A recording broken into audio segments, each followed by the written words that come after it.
Hello, and welcome to the Ep.15 podcast. I'm Anthony. I am Dre. And there's never a weird, like, you can't get over it, that there's always that weird pause without Leo here, right? It is. It's going to probably take us a whole season for us to get used to the fact that we don't have a third co-host. Yeah, And speaking of third, this was the third time that we attempted to start this episode because there was literally sirens right outside our window. And we're on the fourth floor of a building, and yet we can clearly hear them. It's pretty Don't worry, guys. We're safe. crazy.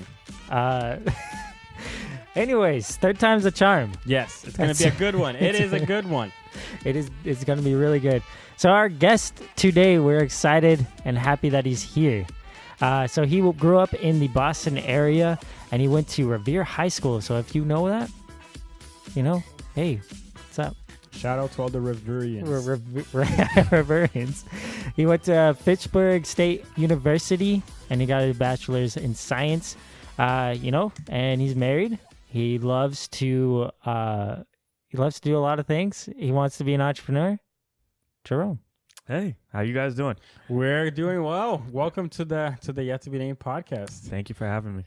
Word on the street is that this is your first podcast appearance. Well, the word is right. Awesome. The word is true. We are so happy. We love to be people's first. Yeah. Not that good.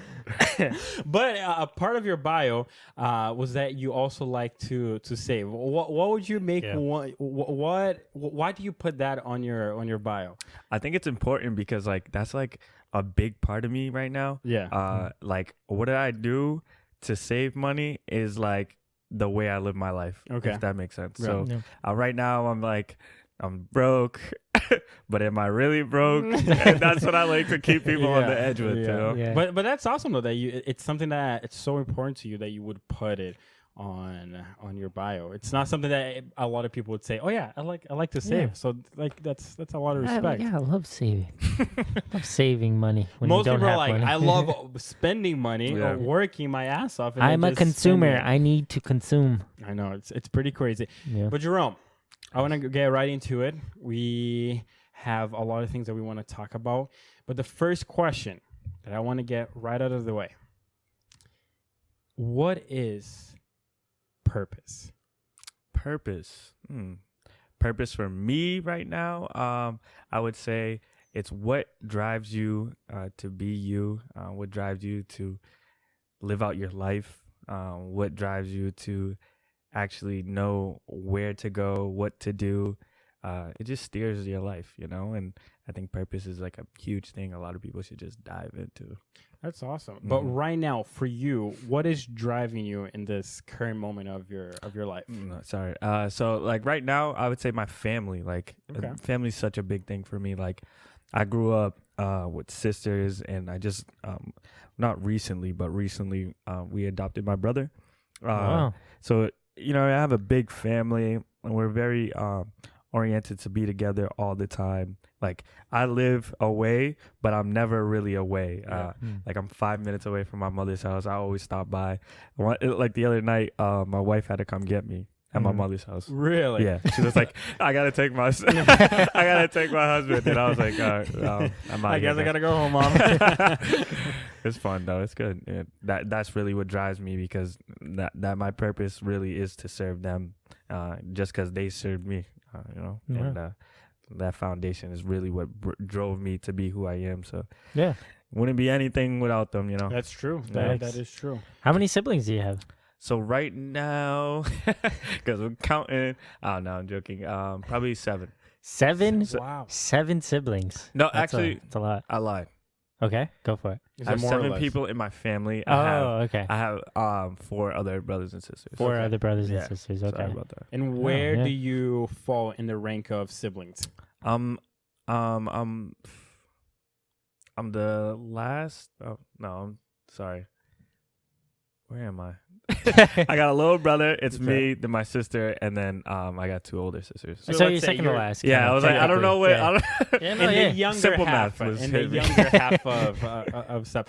So it sounds like you you grew up in a household that was always filled with people. Yeah. So I'm wondering, what were some of, let's say, the key moments in your life that led you to come to the realization that part of the biggest purpose in your life is driven by the love and dedication of your family? Yeah. I think it was one day my dad came home from work, and he was a chef at the time, and he still is cooking, but he's not really behind the stove. But I remember one day he was all sweaty, just running, and I was just getting picked up from my grandma's house, wondering where's my dad? Like, he left me. That's all I was saying. No. But listen, it was that moment where I was like, I guess I gotta realize that what he's doing is trying to benefit like my life, and I know that he's doing a sacrifice, and he wants to be around me. He wants to take care of us, but it's like the real world comes into play. Yeah. And I guess his purpose was to feed us. Mm-hmm. Me thinking and being selfish, I wanted my attention. Yeah. But realistically, in people's eyes, he was like, "You're doing more than a lot of people." So I just realized, like, in that moment, I was like, I can't be selfish. Like, I could see his purpose. I gotta realize what he's trying to do for me, and not like trying to hurt me, but more so just make me a better person and provide for our family. To give you the best life that you and your siblings could possibly. Exactly, the American dream. And how old are you when you kind of had that moment of realization? Yeah, the epiphany came around like maybe 13. Okay. I was a late bloomer. Yeah. I mean, for some, that's actually pretty. No, but yeah, that's pretty early. Yeah. For some, It's not that late. But my childhood was definitely. We had some rough. We had some rough patches. Definitely around that time, I was getting into some crazy stuff. Okay, what was and feel free to share whatever you want to share. But what was at that time? Because you're saying that, let's say that early, middle, teenage years. So those probably you're saying that your toughest years.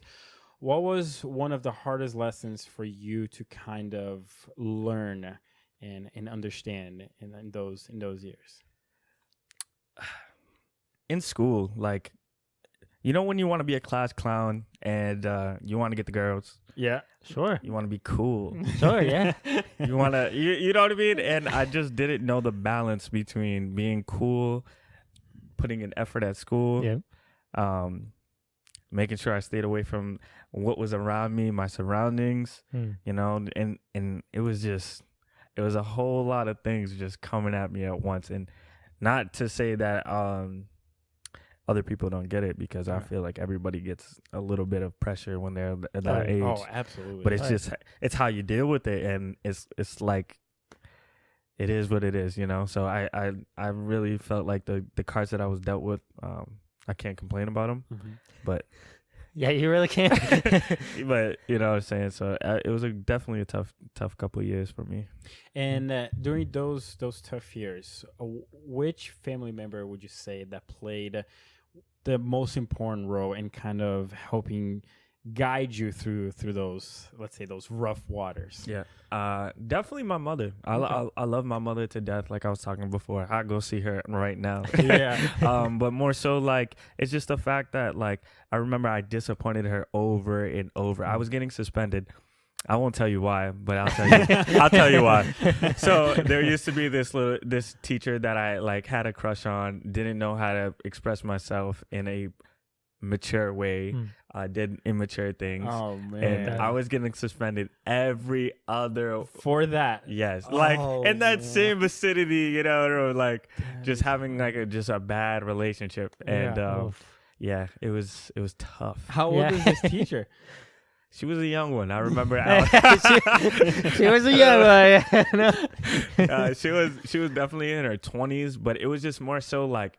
She was just pretty to me. She was just she was a music teacher, so when you're like, we're going to special today. Oh yeah, let's roll out. I had my friends in the back. It was crazy, and then I had my cousins too that were like, this is about the time that you should be trying to get with girls. And I'm like, oof. I'm for the older ladies. Yeah. Way older ladies. Forget all the ladies of my grade. I'm going for my teacher. Excuse me, everybody. See, that's what I had to learn. Yeah. It's like I don't like it immature. I like him very mature. Exactly. I think and it's definitely coming from like my mom just being like, you better wait for the right woman. Okay. My mama find me a woman for sure. You got it. She's a music teacher. She got a job. Literally, good people. Yeah, that's awesome. But do you remember any like a conversation that your mom had with you that just played like a pivotal role in you kind of kind of navigating through a crush with your teacher? Because that's that's a recipe for failure, because 99.9% of the time Somebody would go to the gym. that's what I'm saying. 99.9% of the time it There will are work. those people that are out there, you know. For disclosure, though, we never touched or anything. You didn't touch her at all. Never. Nowadays- Maybe never got caught. See, But, Oh see, my God. see, see, if you were caught, no one knows. exactly. So, you know, But you're fine. when I think about a conversation, I could probably think about one in particular that was kind of similar to my dad's story. More so though, like I remember she was going to work, and she used to work at a hotel. She used to work at the Hampton Inn. She was all over. No, she close to the airport. Okay. Yeah, okay. so it was a little busier and a little bit more hectic, but I remember she was going, and I was like, "Oh, Mom, like I got practice. I got somewhere to go. Are you going to try to come?" Or and she was like, "Yeah, I can't. Like there's no way for me to do what I do and to come to your game and to come bring you to practice and pick up your sisters." And I was just thinking about it like, who's going to do it? If it's not you, who's going to do it? Yeah. And I remember like just the fact that she was doing the sacrifice of just taking the time now not to coddle me, but to make me just grow, like be a man. You're a responsible man. Yeah. And I think in that moment I was like, you know, the shoulder pads came on, you know, and I think that the pressures of life were a little bit heavier, but it was nothing that I wasn't prepared for it at the time, because like I said, the environment that I was raised in definitely molded me to be a man early, you know.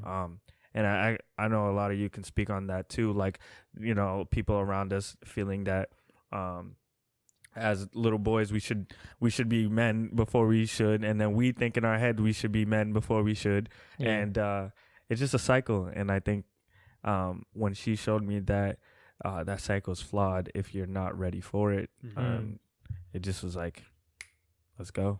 I gotta get ready. Yeah. And that moment when she had that conversation, you knew that was like that pivotal moment where you kind of had to step up. Yeah, definitely. Were there any moments where you kind of felt, I don't know, frustrated that you needed to step into, let's say, the manly shoes earlier than maybe some of your friends? A little bit, but I think it was more, I was mad because my sisters, like I had older sisters, and when I tell you the life I lived as a younger brother to 3 older sisters is probably one of the hardest things in the world. Why is that? Because I'm an only child, Wow. so Yeah, I have he's no idea. He's got it special. No. Wow, I've got 6 siblings. boys Or and 5 girls. siblings. 5 of 10. 5. I think it is 6. Yeah, It's hard to Why count. did I say with- 6? And you bring them together. Yeah, well, I don't know. 6 Simple of math. us. Yeah. Is there a Simple hidden man. one somewhere Yeah, that I really. didn't know about? I don't know. But yeah, Is it my own? I don't know. it's definitely a hard life to live. Yeah. You know what I mean? You're always in the shadow, and then everyone thinks that you're doing too good, so they hate on you, Yep. and they think you're just the problem child, and then you're the perfect child, and you're doing always too flips much. back and forth. Yeah, like You're too smart. I'm not that smart as you. You gotta figure things you're out. ugly. You're a pretty boy. Yeah.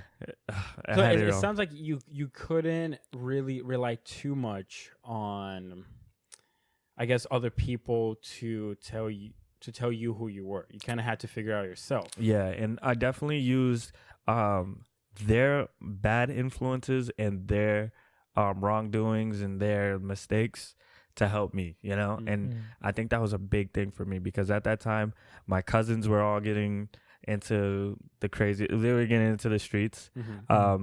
My sisters were experimenting, and then they were doing drugs and stuff like that. And then I remember my dad, he's an advocate for the weed, if you will. Okay. And it's one way to put it. Yeah, he must have been pretty happy when it was legalized. Yes, very. And he probably got some stocks right now. He's got He's bricks a smart just man. He's a smart. If I had the money, I would have done the same thing. We're ready for this. But I think it's just like it was just this influences around me were just, I guess, good and bad, and I used everything I could to just try to like learn from them. And you know, sometimes we dabble into things that we shouldn't have, but I mean, that's what life is all about. That is what life is all about. You have to make mistakes in order to learn. You got to do the risks. Yes. Like, why not? Yes. You're never gonna find out if you don't do it. So it's like I'm wondering. So I'm thinking here about your family dynamic. So there's 3 older sisters, and then there's you, and then there's a younger brother. Younger brother, yeah. So where did he play into this whole thing? So you were over there, kind of getting mixed messages from everybody at different times. So you had to figure out that, you know, that idea that you needed to grow up and kind of figure things out sometimes on your own. What about your younger brother? How was that for him? His story is crazy. Oh, So I'm gonna dive into it just because this is a little bit about me too. This is what like drove me to be like the man. Okay. So he comes from my uncle had him with his girlfriend. His girlfriend at the time actually was very into drugs and had anger issues. One day they came home. My brother's 1 year old at the time. He comes home, sees the girlfriend. I guess they get into altercation. The girlfriend actually stabs my uncle. What? Yes. Jeez. Stabs my uncle to death. My brother's in the room. In the next room, they find obviously my uncle bloody on the ground on the streets, and she tried to tell them that they actually like he came in like that. Come to find out, there was like blood on the ceilings. So you know, like CSI is crazy. You know, they go there's crazy. No way with that he's that. coming home stabbed. So they seen the entry, and then they looked at the knife. They found the knife like 2 minutes later. Long story short, my brother was now like no parents. His mother's in jail, doing 15 to life. My uncle passed away that day. So it was just a rocky situation that he just was born into. Right. My brother is a blessing though, because I remember calling and I was like, Dad, I really want a brother. Like this is something that my heart is like just drive to like just pursuit. My brother came and we came up to get him. We ended up like literally falling in love with this kid, and he was just like a ball of joy. He's the whitest kid in the block. When I tell you he don't look nothing like us, he don't look nothing like, but he is such a good kid, and we molded him to be a great kid. But in that mix, coming back to your question, he really had a hard time too, like definitely adjusting to the culture change. Oh yeah, that's a definite culture change. Yeah. And he didn't even know he was adopted until I believe last year we had that conversation because of one of his classmates. And this is like a crazy way of like just coming into, you know, and he was in 5th grade, just thinking that he was the top of the key and just part of the family. And like, obviously he is, but just to know that, wow, I'm adopted, because we didn't really tell him why, but he knows who's his mother. He knows who his dad was. Okay. And like, he just doesn't know the situation behind it. But in that, it was just like a shock for all of us. Like we had to turn our life around because DCR was coming into our house.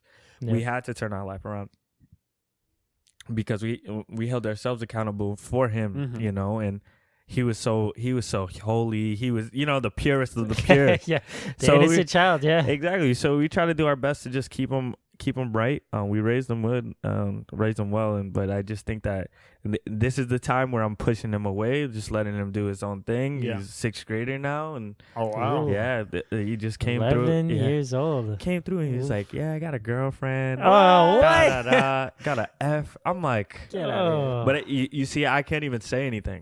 Yeah. I tell him, Yeah. I tell him all the time, like my life was a lot different, and I'm Yeah. telling you, this side is a lot better than that side. Yeah. Hopefully, you can like register with that, so you don't have to waste your time in life, you know.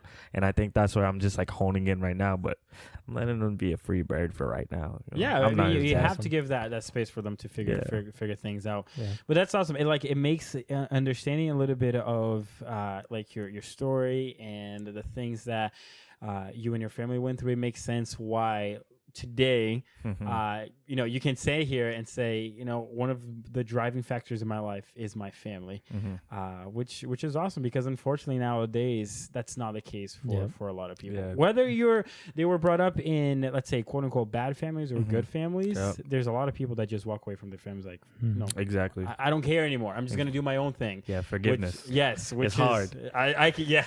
Forgiveness is hard. Yeah, It it definitely is. is, man. We're gonna switch gears a little bit. And it's time. It's that awesome time. Amazing My time. favorite time. And this time we get something special. Ooh, I'm Achila excited. just told us that, man, we're up for a ride. So this beer is actually ranked the number 1 beer of 2019 by home brewers. Jerome, What? when we heard that you were coming, we're like, we gotta get the best beer. Up The in number there. 1 You beer. guys are the best. We You gotta know get that. the number Yeah, 1 yeah. beer. So, it is All right, drum roll. And Yeah. Two-Hearted Ale. I have no idea. Brewed what this with 100% continual hops from the Pacific Northwest and named after the Two-Hearted River in Michigan's Upper Pennsylvania or Peninsula. That's not Pennsylvania. This IPA is bursting with hop aromas ranging from pine to grapefruit, from massive hop additions in both the kettle and the fermenter. And like I said, it's ranked number 1 in 2019. So Wow. this year, it is number 1. All right, we're gonna have to probably pop them. I don't know if this is a twist off. So if you want, I can pop it off for you, and then we'll trade. Yeah, this is a pop off for sure. All right, and there we go. I'm pretty excited for this because I gotta say, I've never so seen excited. a beer with a fish on the label. I don't know. That's how you know it's good. I don't know how I feel about this though. They do not care about advertisement. no, they don't. Visual advertisement. All right, is for so members. Two-Hearted Ale, dude. I looked at it's the same thing with the Sierra Nevada. Yeah. You look at it and you're like, this is a pretty boring beer. This is nothing. Like, you literally know that this has nothing to do with the design. It's all about the beer, and that's what we should have been doing this whole time. But we just love the way that. But okay, but They listen, look. at least Sierra Nevada, it kind of inspires you to go out into the wilderness and enjoy life. This is Is that- just a dead fish Oh, on the stop, label. stop, I don't know stop, if I'm This encouraged tells by you go anything. fishing, No. get a massive bass. That's fucking boring. and go fishing. No, thank you. You've never gone fishing before, man? I have. and Hold on, it was shut up. No, you, terrible. I wait, need a how old friend. were you? I need friends. I didn't have any- all right, Exactly. all right. All right, so let's take a look at Ooh. the beer. Wow. Well, hold on. It looks okay. First of all, it's very hazy, and then second of all, there's little things in there that's kind of floating around. And it's not. I can see, let's say, the carbon bubbles there, but there is something else in there. Yeah, it doesn't look like carbon bubbles at all. Wow. Crazy. All right, I'm scared. let's take a sniff. Oh God damn it! Every time. Somebody has to do it. It's a little sweet. You smell a little? It's sweet. Yeah. Okay. Hold on. Ugh. It is sweeter. Yeah. It is definitely sweirter. I like it. It's not that It's- sweet when it's inside your nose, though. I'll tell you that. I'm sure it is. Your whole smell is gone. It's weird. It definitely. You can smell the grapefruit though. You can? Definitely. Really? Yeah. Yeah, I can smell the grapefruit. Yeah, I can get a whiff. I am not very good at the olfactory, things when we're observing the beer. But anyways, Well, you also went it up the nose, so okay. I know. All right, so cheers. we're here to taste it. So cheers, and let's see how the Two-Hearted Ale fares out. Whoa.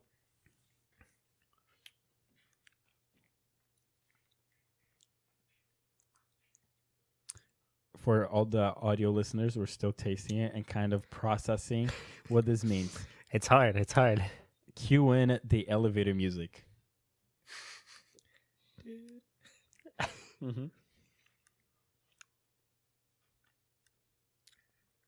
Okay. All right, Jerome. Yeah. Thoughts on Two-Hearted Ale? Top 5. Top 5. Top 5. for me. Really? I wouldn't say it's my favorite beer, but right now it's really smooth to me. It is. It's really smooth to me. It really is. You are right. But I'm curious, what are the other 4 in your top 5 list? Well, I'm a chump. Okay. So I'm gonna just definitely tell you that I love Miller Lite for some reason. Really? Miller Lite? I don't know why. To be honest, I don't know. What's the other Miller? It's Miller Lite and the one that's a little bit It's like hardier. I know what you're talking about, but I don't off the top. Which one is it? Anyways, doesn't matter. I like to take down a little bit of I'd say Blue Moon. Okay. I'd say He's currently taking a sip of the beer. You have to think. I like Heineken. Heineken. Why Heineken? It's just what I used to drink. Like I think I'm just like used to the taste. Okay. Used to like it's something about it. And It's then, like almost like home kind of deal. yeah, It's like, probably your go-to. Exactly. Gotcha. My dad used to drink it a lot too. Now I think about it.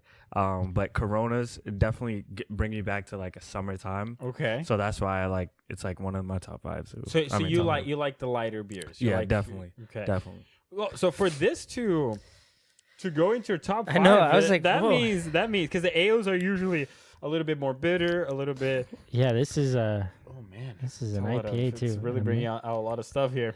What What about you, Anthony? So, Oh wow. Jerome has definitely, given the Two-Hearted Ale the privilege to stand among other light beers. Okay, so this is what What I about appreciate you? about What's it. for you? It's slightly creamy. It's weird. It's not completely creamy, but it is slightly creamy. So like when you first hit the first taste, you're not like rushed with bitterness from the hops. And I definitely, what I also appreciate about it is that it says that there is definitely grapefruit, but there's not a lot of grapefruit for it to turn into a sour beer. It does. You're right. It does seem like some of that bitterness comes from the grapefruit. Yeah, and I think the aftertaste, you can taste it a little bit, grapefruity, like almost as if it's part of the peel. But I definitely, you can taste the hops, and I love that a lot because you can have like a smooth finish with that grapefruit, but you got those hoppy bitterness that grabs onto you, and I love that. I love it tells you that he's the boss. Like, you know what I mean? I gotta say, I also really like that. It's a very well-rounded beer. Yeah. It starts well. The middle is still very, very nice, and like you said, it ends off very well-rounded. I like the slightly bitter aftertaste that it leaves like on the top of your tongue. Yep. Kind of, it makes me want more of that. So it's good. I can definitely for me, I can see myself drinking a couple of these and maybe breaking it out with some Blue Moon in between. Yeah. It's easy because you could probably drink this with another beer. Yeah, like you can switch back and forth Definitely with this. well. because and that's another thing. It's not the kind of beer that requires you a lot of attention from you. Nope. There's not a lot of flavors going on. So it's I don't know. They give you the notes and that's it. Like, here it is. If you like it, you like it. If you don't, you don't. Sometimes simple is better. Yeah. And I think that's what they were going for. Jerome. I had a quick question. Yes. Where it says shelf life 6 months. Yeah. Does that mean they pull these every 6 months, or does it mean before they sell it, it's up for 6 months? I think it really depends on the person. Well, the what's it called? The business establishment. Some businesses will probably just leave them there and hope that the person that buys the beer will not check. Yeah, because technically it doesn't really go bad. Yeah. It Depending just on the gets beer. skunked. Yeah. Which Okay. kind of tastes a little off. Because technically what it is that because it's fermented, it's technically The process never stops. it's technically continuous. And so you never lose what that is. Got it. It's just gonna taste different. Got Yeah, it. but the know. longer you take to drink the beer, the less likely it is to taste like what's actually supposed to taste. Yeah, it's not gonna Got have it. that crisp. Yeah. Yeah. No, it's not. Jerome, out of 5, what would you rate this beer? Out of 5, Mm-hmm. 1 being the worst, Yes. 5 being the absolute best. I'm gonna say 3. 3. Oh wow. Modest Okay. 3. Okay. Anthony, what about you? Okay, hold on. You go to you, because I'm still thinking. Because it's a very well-rounded beer, it doesn't require too much thinking when drinking it. It tastes good. I like the bitter, notes that kind of leaves on the top of your tongue. I would say 4 out of 5. I'll give it a 4 out of 5. Pretty good beer. Really? Mm-hmm. 4. 4. 4. 4. He's so generous. What do you need? He is so what do you generous need? all the no, time. hold on. But I'm what do joking. you need more that'll bring you to 5? I need an exotic experience. That's what. No, but I'm But, serious though. yeah, Those are usually so- my 5s. Okay, I get it. So here's the thing. I don't really have much of a gripe with it. I can't really say it's bad. Mm-hmm. I can't find anything that's bad about it. You could say that the bitterness is bad, but it's not that bad. Compared. Yeah. Compared to Well, you others have a in the lot film. of different IPAs that'll destroy your tongue before you even like. A lot of those are sitting right there Yeah, I know. in the Hall of Fame. So, I want to say they did the perfect job, and I'm going to give them a 5 because Wow. they definitely did everything they should have done and more. So That is awesome. Well, Bell's Brewery from Comstock, Michigan, Yeah. sponsor us because fine. our co-host gave you a 5 out of 5, and I gave a 4 out of 5. I Look, think and that's that pretty means good. a lot, you know. That's means a lot. I think between all 3 of us, that's an average of, let's say, 4.2 maybe. Yeah, like a Huh? 4.2, That's solid. something Yeah, like that. it's solid beer. All right, Jerome. Yes, sir. The political landscape is, I'm trying not to curse as much anymore, but I have to for this. Fucking insane Insane. Yeah. right now. Definitely. Okay. A lot of things have developed in the past week with the whole impeachment process. Today of the recording, it's October 3rd is today? Yeah, October today's 3rd, October 3rd. because this episode is only going to come out in a couple of weeks from now. But we don't know what's going to happen. Yep. But if there's one thing that is certain, is that this presidency has definitely impacted the United States. Rattled it. Yes. Straight rattled it. Yes. Now, we're curious, and we've been asking this to all of our guests. Yep. Personally, to you, how has the current political climate affected your daily life? I definitely think that people just got voiced more so when Trump came into office. I'm not gonna say that Trump made these people like that, Yeah. but I think now that they have a platform to talk on, I think that is really what grew. You probably go on YouTube all the time, and you go on CNN or any like newscast that's not Fox, and you're gonna have trolls on there. Yeah. And they don't affect me. They don't affect anybody. But just the fact that you can just say what you want to say disrespectfully, and not really care about your, like the other half of it, the results that you get from saying those things.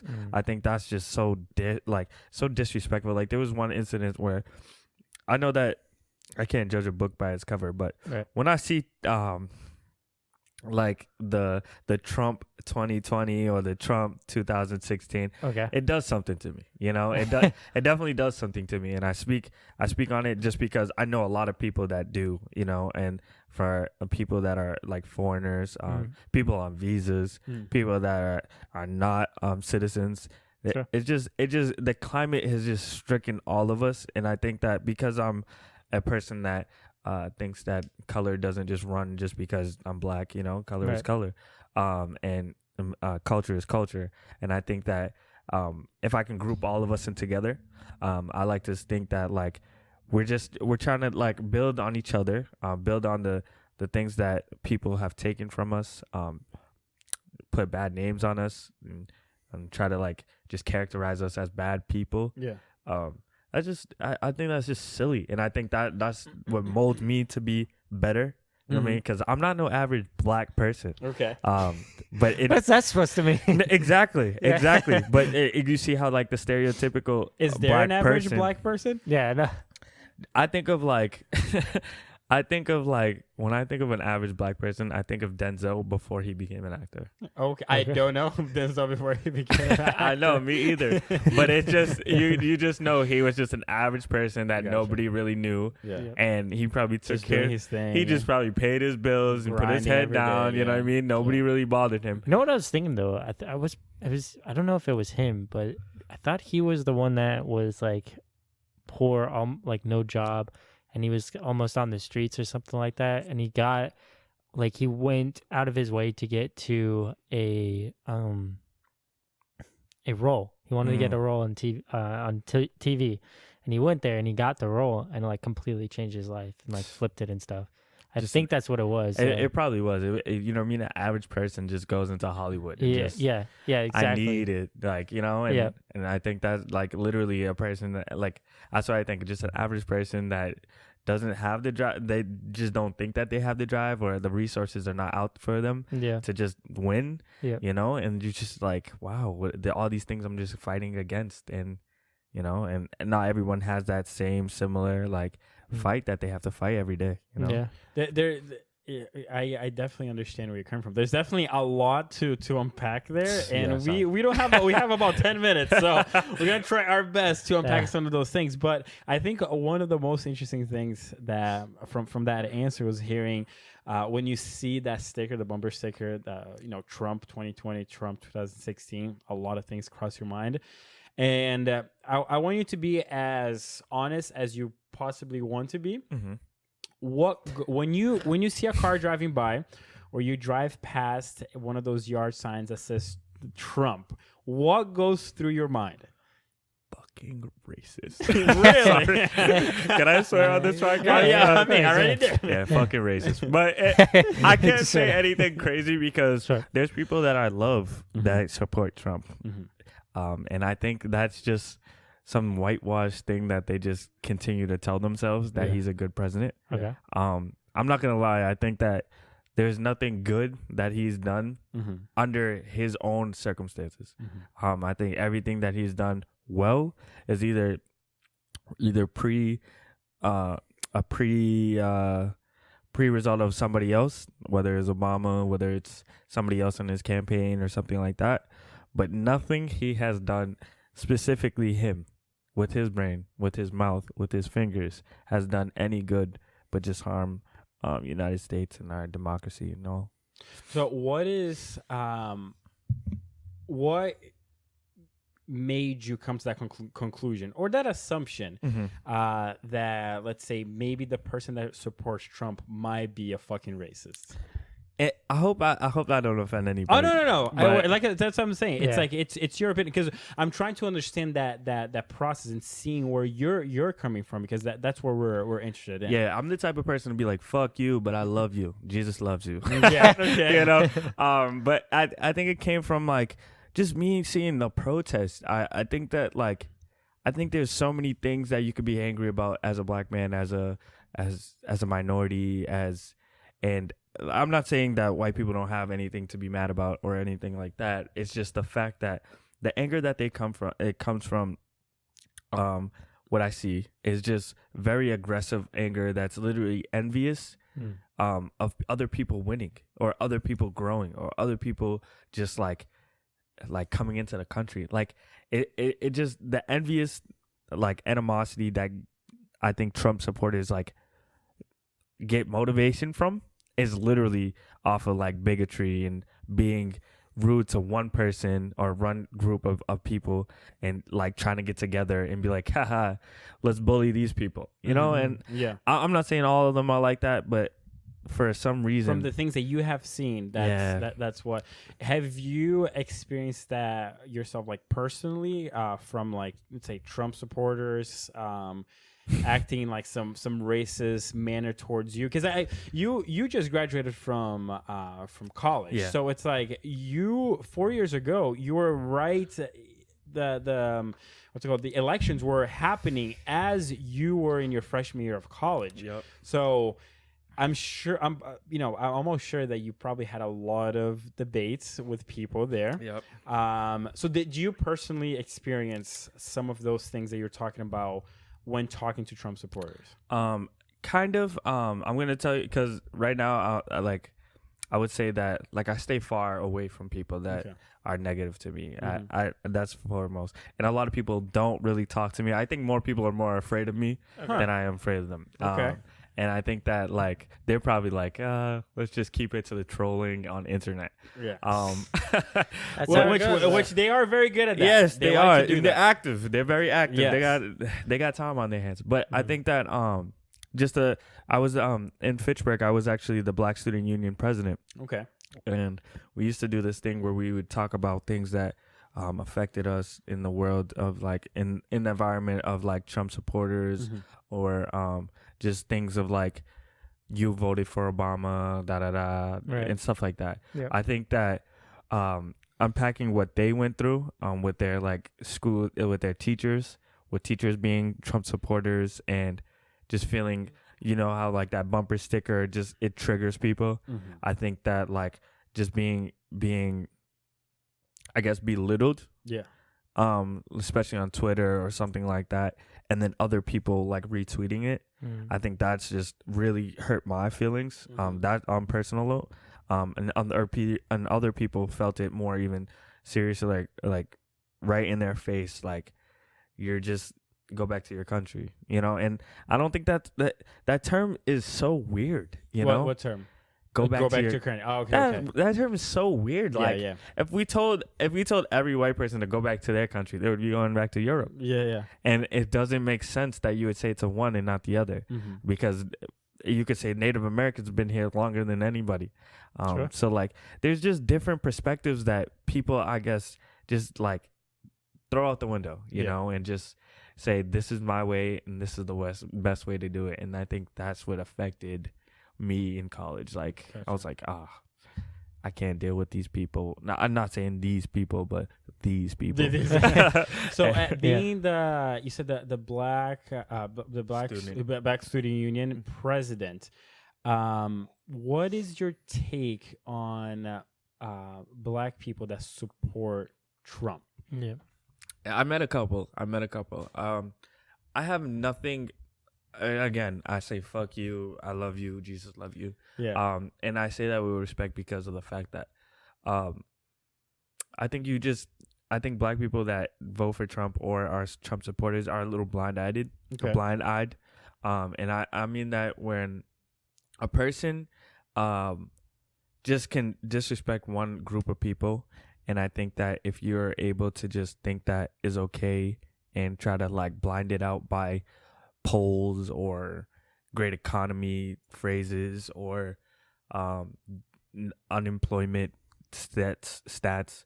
I think that's just such a weird way to just combat a conversation that should be like, we should be loving each other. We should be bringing these two sides together and trying to work something out where Republicans can get what they want, Democrats can get what they want, and everyone's happy, you know. And I think that we lose that when we just hating on each other and worried about stuff that's irrelevant to our world. Yeah, which is interesting because as soon as you go on like any social media, you're not gonna find that. Even before, like with Obama being president, you're still you weren't gonna find like people that were working together or trying to like say, oh yeah, Democrats did an awesome job here, well Republicans did an awesome job here. You wouldn't see that then either. So it's just crazy how like people like woke up one day and they're like, I care about politics now. And then we got this whole like, oh, I voted for the first black president. And then it's like this whole like steamroll. And then now everybody feels like they're important. And so, yeah, I totally get what you're saying, that people need to. And that's the whole, I believe in my eyes that people should be, Democrats and Republicans should be working together. And because that's the way it was supposed to work. Yeah. It's not team sense. Republican, team Democrat. Yeah. No, it's America. It's the United States of America. All right. There's Republicans who have their conservative ideals, and then there's Democrats who have their liberal ideals. And like, how can we work to bring those together in different ways? But now, good Gets luck. lost in the sauce. Yeah. Here's a short answer to that. We can't. We can't. I'm just kidding. One last question. Do you think that, let's say, that you can call some of these Trump supporters possibly racist because they back a president, they back a person that stands or has said some pretty messed up things? Where does I'm still trying to understand like where because kind of speaking honest for myself, in 2016 when Trump won the election, I was also kind of like bewildered. I was like, what? I was too like, what? What happened? I was drinking that day too, and I was like, "Whoa, I'm full." How many did I have of these? No one expected that of happening. Like, back then I would say that I was a lot more liberal than I am today. Today I am more center right. Back then I was like far left. A lot of things have happened. Great conversations. I know. We can talk later. Yeah. But I really kind of went on this quest of understanding how in the world can someone like that become a president? Meddling. Yes, meddling. That's another time. But I personally didn't find that most from the people that I had contact with, from the people that I've kind of researched about, I didn't find that, let's say, the normal people most of them weren't really racist. Yeah. They were just fed up with the status quo of Washington. Yeah. So, that is the realization that I had with the people that I had contact with and the research that I did. So I'm still curious to kind of understand a little bit better from the experiences that you've might had, or the encounters that you've might had, that you would say that some of those people can be racist. Yeah, I hope nobody really feels offended, because being somebody's telling you that you're racist and you reflecting on it is one step of not becoming a racist, and not just like, what I mean? You just like can't. It stops, it makes you think instead of just reacting out of nowhere. Exactly. And I think that we all need to check our biases. Yes. And I think that's definitely something that should come up a lot in conversation. And the reason I said that is because a lot of people get triggered, but in the same way that people probably get triggered by like telling other people that I'm a Trump supporter, or you know what I mean, they probably get triggered about like saying that a U.S. citizen or a non-U.S. citizen just got a house or something like that, and feeling like, oh wow, this is something I need to like write about. Yeah. But I get you. Like, I understand that not everyone's a racist, and not everyone has not everyone has ill intentions on like who they vote for. Or, sometimes it just can be like the luck of the draw, like whoever I feel that day, I'm signing out. Yeah. I think when we dive deeper into what he stands for, I think any person that really cares about United States really should just develop develop a list of things that really matter to them, and think about what they want to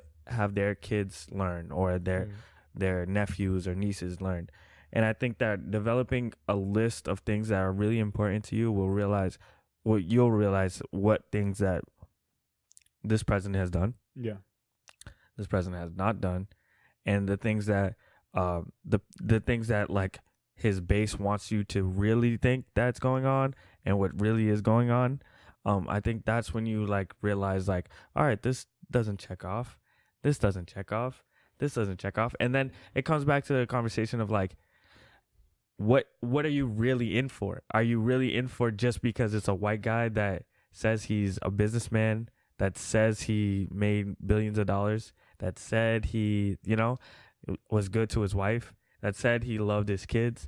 And then you start to unpack it like, wow, the economy is not really that good, like compared to what it was before. Like he really didn't make that much money. He's so much in debt. Russia meddled in elections, but we won't talk about which is pretty proven. Which is very proven, yeah. and nobody wants to just say like flat out like he probably lost big time. And the fact that like there is a big base for him, but it's not that big, And I think the majority of America wants the best for America. I think that his base really wants the best for them. And I think that's where I come into the conversation of where do you lie on how important you are compared to how important the whole America is. I think like where you put your spectrum of what's important to me, what's important to my family, and where like my taxes go is where it really drives people to pick what political side they're on. Yeah. And that's something really interesting for you to say that. I think we're gonna end on that thought. But just the fact that I think nowadays it sounds like most people, at least online, because, and again, online is a whole different world than the real world. Trolling. Yes, but it almost feels like when you're saying that most people are out, which is understandable, are out to find what is best for them or their own group. Yeah, but like you said, the importance of sometimes having to put your personal preference or what might be best for you personally and think about what is best for the nation as a whole. Yeah. And especially, and that's something that's very valuable to keep in mind with the election right around the corner, is really thinking about it. Is, do I want this person in the presidency because of my personal preference? Or does he check all of the things that might not only be good for me, but actually the best for the country? And I want to just add him or her. Yes, that is true. This is a big year for him and her, or Zer, if you will. I don't think we have any Zers out there. You never know. For presidents, but that is true. That is true. We could have a woman president next year. Who knows? Yeah. But Jerome, thank you so much for sitting down with us and talking and having an awesome conversation, trying out some well-rounded beer. We have something though special for you. Yes. I always forget. But as he grabs it, did you vote for Hillary? I did. Okay. I also did too. No, I didn't. Never mind. Just kidding, because I didn't vote. He didn't vote. Okay. I wasn't a citizen back then. Yeah. Oh, congratulations, bro. Thank you. You see how? So, all right. Can I ask you one question? Yes. So how do you feel because you were far left, and what really changed? Like right when you got your citizenship, did you feel Dude, like no. When he got a citizenship, he was far left. And man, he stuck to it. All right. He's like, now that I'm a citizen, I'm going to be outspoken. But just like to quickly answer your question, I think what happened is that I saw that the far left, a lot of people are just batshit crazy, and the same thing as the far right. Yeah. Anytime you go too far left or too far right, you get into crazy town. That is true. So I realized and this is something that you kind of alluded to, is that in order for us to be able to achieve what's best for everyone, for the country as a whole, whether you're a leftist or a right-wing person, we have to meet in the middle. And that's why I would say that today I lean towards more center right, just because in the past 2 years, as a reaction to Trump, the left has gone way far left, where it's like, hold on, there's a limit. There's a limit. But I would love to talk more about it, because We will. Yes, we have to have you on again so we can Yeah, talk I would love to. more politics. But it's a tradition for the season 2 of the podcast for us to end the episode having our guests try out this candy from Thailand. It's called durian candy. Durian is a fruit from Thailand that has a very distinct smell. Yes, very distinct. I'm just going to leave it like that. So I want you to can try you it. grab a napkin for... Yes. We've had 4 guests so far. Yeah, Yep. 4. And one was able to kind of eat most of it. Not everything, but most of it. Yeah. Who went to Thailand? I did. He did. Yeah. Oh, nice. Yeah, How was it? It was okay. To be honest, it's a beautiful country. Asia in general is just awesome, but there's a lot of really. I got clammy hands right now. Oh, you did. Viewers need to know my hands get clammy under the pressure. Bro, right here too. Right here. This wrapper is so slippery. Can you open this? He's saying no because he hates the smell. That's why. But I used to hate being a teenager at church, and every time the pastor would be like, "Let's hold hands," my hands would instantly just water up. I'm like, "God damn it!" The worst time. People think I spit on my hands. Yeah, I'm like, no. yeah. Like, And no. And the worst thing is like when people grab your hand, like, "Ew, your hands are so sweaty." Yeah. So how does it smell? it smells like gasoline. I'm telling you. What is this? It's gasoline, bro. They're trying to kill me, guys.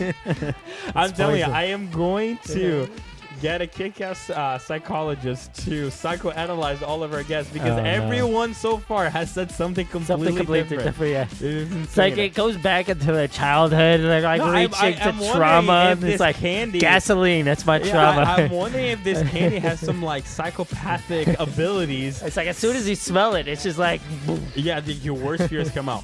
Yeah. All right, Jerome, it is time for you to taste a durian candy. Yeah. All right. Wish me luck. All right, good luck. Good luck, I You guess. don't need Godspeed. All of that. It's You great. gotta keep it in for a couple of seconds there. So you gotta explain to us. Oh man. What are you Literally tasting, man? crying. Give us the experience. A little nutty. It definitely has an onion flavor. The onion comes back. Second Definitely time. some garlic. Garlic, okay. They definitely rolled it in some gasoline. All right, thank you so much, Jerome, for coming on to the podcast. We definitely enjoyed you when you were here. You don't have to eat the whole thing if you don't want to. It gets better. All right, so a thumbs up or a thumbs down? Oh, Look at this. I can't even do it. Really? That's awesome. So, Jerome, if people want a little bit more of Jerome, where can they find you online? You can find me on Berry Empire on Instagram, and I should be back soon, so we'll come back with some more. For sure. Nice. Thank you again so much for joining problem. us, and thank you guys for watching the video or listening to the podcast. If you're watching, why don't you subscribe? Please. Get more of this.